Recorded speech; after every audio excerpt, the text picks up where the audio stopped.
तो hey guys, welcome back to my channel. और जैसा कि आप लोगों ने इंट्रो में देखा, हम लोग इस वीडियो में बात करने वाले हैं सीए जर्नी के बारे में।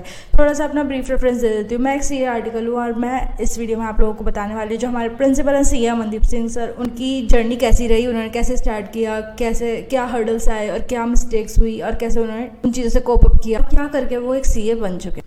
सो शुरू करते हैं 12th से। तो जैसे कि हम 12th में होते हैं, हमारे पेरेंट्स हमसे पूछते हैं कि आगे क्या करना है, तो और हम बोल देते हैं चलो देखते हैं क्या करना है। तो अगर मैं बात करूँ तो जब सर 12th में थे तो उनका ऐसा कोई प्लान नहीं था उन्हें सीए करना है, लेकिन उस टाइम पे उनकी जो सिस्टर है वो सीएस कर रही थी, यानी कि कंपनी सेक्रेटरी। तो कहीं ना कहीं सर को पता था कि प्रोफेशनल एग्जाम्स में कितना एफर्ट्स लगते हैं, कितना टफ हो सकता है। तो सर के पेरेंट्स ने डिसाइड किया, उन्हें कन्विंस किया कि तुम सीए ही कर लो, क्योंकि उसका स्कोप काफ़ी अच्छा है। उस टाइम पे काफ़ी अच्छा था, आज भी काफ़ी अच्छा है, आगे भी बहुत अच्छा रहने वाला है। 2011 में सर ने 12th के पेपर दिए डीएवी स्कूल से, जो हमारे होम टाउन हरिद्वार में ही है। और उस टाइम पे सीपीटी की क्लासेस स्टार्ट हो चुकी थी, जो कि अब हमारा सीए फाउंडेशन है। पहले सीपीटी हुआ करता था टोटल ऑब्जेक्टिव, अब तो फिर भी थोड़ा सब्जेक्टिव है, लेकिन अब पहले पूरा ऑब्जेक्टिव हुआ करता था। तो उसकी क्लासेस स्टार्ट हो चुकी थी, 15 दिन हो चुके थे क्लासेस को स्टार्ट हुए। 12th के पेपर देने के बाद सर गए कोचिंग, देखते हैं कि वहाँ पे बहुत क्राउड है। अब जब जहाँ पे ज़्यादा क्राउड होता है ना, वहाँ पे टीचर्स जो होती हैं वो इंडिविजुअल स्टूडेंट्स पे फोकस नहीं कर पाती। और जो ये प्रोफेशनल एग्जाम्स होते हैं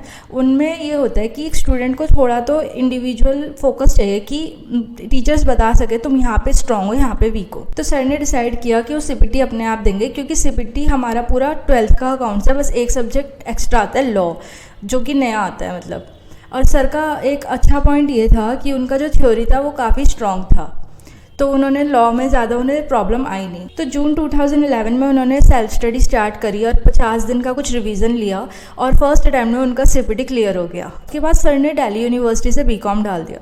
अब हमारे सीपीटी के बाद आता है आईपीसीसी, जो अब सीए इंटर है। और आईपीसीसी के लिए कम से कम आपको 9 मंथ्स की स्टडी पीरियड का टाइम मिलता है। तो उस टाइम पे जब सर के सारे फ्रेंड्स जो थे वो कॉलेज लाइफ एंजॉय कर रहे थे, सर ने कोचिंग लेने का सोचा। अब उस टाइम पे क्या था ना कि हरिद्वार में हमारे ज़्यादा टीचर्स नहीं थे आईपीसीसी के लिए या सीए इंटर के लिए। तो सर ने टैक्स और अकाउंट्स की क्लासेस ज्वाइन कर ली। 3 महीने हुए थे टैक्स की प्रिपरेशन को, और जो अकाउंट्स के टीचर होते हैं वो सर को कहते हैं कि आपका थ्योरी तो बहुत अच्छा चल रहा है, लेकिन आपको टैक्स के प्रैक्टिकल पोर्शन में मेहनत लगेगी। तो सर कंफ्यूज हो गए, सर को लगा कि यार अब क्या होगा। तो सर ने पूछा कि क्या करना चाहिए मुझको। तो वो जो फैकल्टी थे वो सर के सिस्टर जो सीएस कर रही थी उनको भी पढ़ाते थे। तो उन फैकल्टी ने कहा कि मैं तुम्हें भी पर्सनल ट्यूशन दे दूँगा टैक्स के लिए। और सर ने भी डिसाइड कर लिया कि हाँ यही ठीक रहेगा, कि एक टीचर का असेसमेंट होना बहुत ज़रूरी है। तो जो पेपर से पहले के 3 महीने होते हैं ना, जो हमारे प्रॉपर रिवीजन में जाने चाहिए, उस टाइम पे सर ने बहुत मेहनत करी, बहुत अच्छे से पढ़ाई करी, काफ़ी अच्छे से उन्होंने प्लानिंग करी अपनी पढ़ाई को। उनका फर्स्ट अटैम्प्ट में आईपीसीसी का फर्स्ट ग्रुप क्लियर हो गया। थोड़ा सा रिलैक्सेशन पीरियड स्टार्ट हो गया और सर ने सोचा कि अब वो पहले ग्रुप 2 देंगे, उसके बाद आर्टिकलशिप स्टार्ट करेंगे।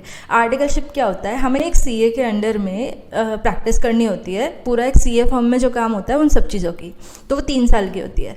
तो और उसके बाद ही हम सीए फाइनल दे सकते हैं। डिसाइड किया कि वो पहले ग्रुप 2 देंगे, पर होता है ना कि कुछ चीज़ें हमारे प्लानिंग के अकॉर्डिंग नहीं होती।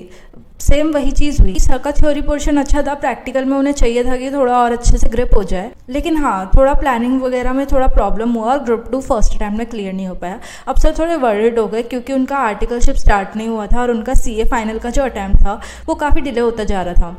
तो उन्होंने क्या डिसाइड किया कि वो एक स्मॉलर फर्म से आर्टिकलशिप डाल देंगे। तो इसी राइट डिसीजन की वजह से मई 2013 में सर का आईपीसीसी का सेकंड ग्रुप भी क्लियर हो गया। तो क्या है ना कि हम 1 साल के अंदर आर्टिकलशिप में ट्रांसफ़र ले सकते हैं। तो सर ने स्मॉलर फर्म से बिगर फर्म में ट्रांसफ़र ले लिया, जिससे कि वो थोड़ा वर्क से रिलेट कर सकें। और सर बहुत क्लियर थे कि उनको अपने होम टाउन में प्रैक्टिसिंग ही करनी है, तो उनको ऑफिस का काम कभी ऐसा बोर्डम नहीं लगा या फिर भारी नहीं लगा, वो इन्जॉय करते थे। लेकिन बिगर फर्म में अब ट्रांसफ़र लिया था, थोड़े तो ड्रॉबैक्स होंगे ही। जब पीक पीरियड चलता था, यानी कि जब ऑडिट चलती थी या टैक्सेशन चलता था, तब उनको लीव्स नहीं मिलती थी, या फिर ये कह सकते हैं कि जो ऑफिस पीरियड थे वो 11-11 रात के 11-11 बजे तक चलते थे, जिस वजह से उनकी क्लासेस पूरी नहीं हो पाई और वो प्रिपरेशन नहीं कर पाए। 2013, 14, 15 तो ऐसे ही निकल गया। फिर आ गए पेपर गड़ाई। 2015 में सर ने कोचिंग लेनी स्टार्ट करी नवंबर 2015 के लिए सीए फाइनल फर्स्ट ग्रुप के लिए। सबकी वजह से प्रॉब्लम ये आई कि रिवीजन सिर्फ एक बार ही हो सका। सारे सब्जेक्ट्स में 40+ तो आ गए, लेकिन एग्रीगेट नहीं बैठ पाया, जिसकी वजह से एक और बार फेलियर आ गया। आर्टिकलशिप का टाइम ही इतना था कि उन्हें पढ़ाई करने का टाइम नहीं मिला। और सच बात यही है, जब हम आर्टिकलशिप में 12-13 घंटे लगाते हैं और उसके बाद इतनी मोटी मोटी किताबें पढ़नी पड़ती हैं, तो नहीं मन करता है कि उन्हें खोल कर भी देखें। और अगर मैं टेक्स्ट की बात करूँ तो टेक्स्ट का पोर्शन ही इतना है कि कम से कम उसमें 3-4 महीने तो आपको टेक्स्ट प्रिपरेशन ही ले जाता है।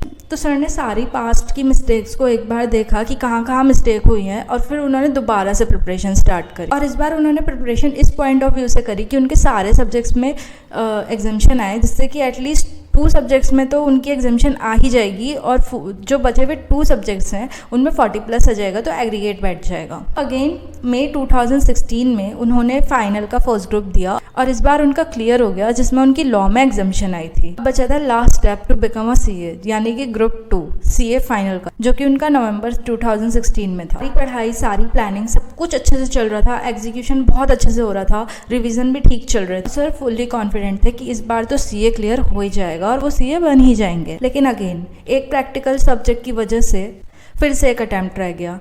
उनके एक सब्जेक्ट में एग्जाम्शन थी, 2 सब्जेक्ट में 50+ थे, लेकिन एक प्रैक्टिकल सब्जेक्ट की वजह से 40 से थोड़े कम मार्क्स आए। लेकिन हाँ, उन्होंने दोबारा से मेहनत करी, काफ़ी अच्छे से प्रिपरेशन करी, इस बार प्रैक्टिकल पोर्शन पे ज़्यादा ध्यान दिया, और मई 2017 में वो फाइनली एक सीए बन गए, और उन्होंने अपने होम टाउन यानी कि हरिद्वार में प्रैक्टिस स्टार्ट कर दी। इस पूरी स्टोरी से हमने क्या क्या सीखा? पहली चीज़, सीए फाउंडेशन में आपको कम से कम 50 या 60 डेज़ का रिवीजन लेना बहुत ज़रूरी है, अगर आपको फर्स्ट अटैम्प्ट में क्लियर होना है। ICAI खुद ये कहता है कि आपको स्टडी मैट अच्छे से प्रिपेयर करना ज़रूरी है, क्योंकि पेपर वहीं से आते हैं। आपको अपना स्ट्रेंथ और वीकनेस पता होने बहुत ज़रूरी है, कि आप किस पोर्शन में वीक हो और किस पोर्शन में स्ट्रॉन्ग हो। जैसे लोग कहते हैं ना कि जैसे हार्ड चीज़ें होती हैं उसे पहले कर लो, और जो ईजी होता है उसे बाद में कर दो, पर मेरा थोड़ा उल्टा है। मैं कहती हूँ कि पहले जो ईजी है ना उसे ख़त्म करके रख दो, जिससे कि वो रिवीजन पोर्शन पे ही रहे। हार्ड चीज़ें हैं उन्हें फिर उठाना शुरू करो, जिससे कि आपका कॉन्फिडेंस लूज ना हो। आपको पता हो कि हमें ये 2 सब्जेक्ट अच्छे थे, मैंने करके रख दिए हैं, मुझे सिर्फ इन 2 चीज़ों पे फोकस करना होता है। आर्टिकलशिप एक ऐसी चीज़ है जो आपको थका देगी, लेकिन आपको उस टाइम पे काफ़ी सोच समझ के प्लानिंग करनी है कि आपको कितने घंटे पढ़ना है और कितने टाइम आपको ऑफिस में देना है। आपको पता है कि पीक पीरियड कब कब चलेगा, उससे पहले आप अपना पोर्शन एटलीस्ट 40% कंप्लीट करके रख दो। अब आता है सीए फाइनल। सीए फाइनल काफ़ी वास्ट है यार। उस टाइम पे आपको मोटिवेशन की और माइंड सेट की बहुत ज़रूरत होती है, और वो हमें फ्रेंड्स और फैमिली से ही मिलती है। अपना एक ऐसा स्टडी ग्रुप बना लो, या फिर आप पोमोडोरो टेक्निक का भी यूज़ कर सकते हो उस टाइम पे, कि 25 मिनट आप पढ़ो, 5 मिनट का ब्रेक लो। पूरी सीए जर्नी से आप क्या क्या सीखे मुझे कमेंट सेक्शन में ज़रूर बताना। और अगर आप लोगों को ये जर्नी अच्छी लगे तो चैनल को ज़रूर सब्सक्राइब करना, और मैं आपसे मिलूँगी नेक्स्ट वीडियो में। तब तक के लिए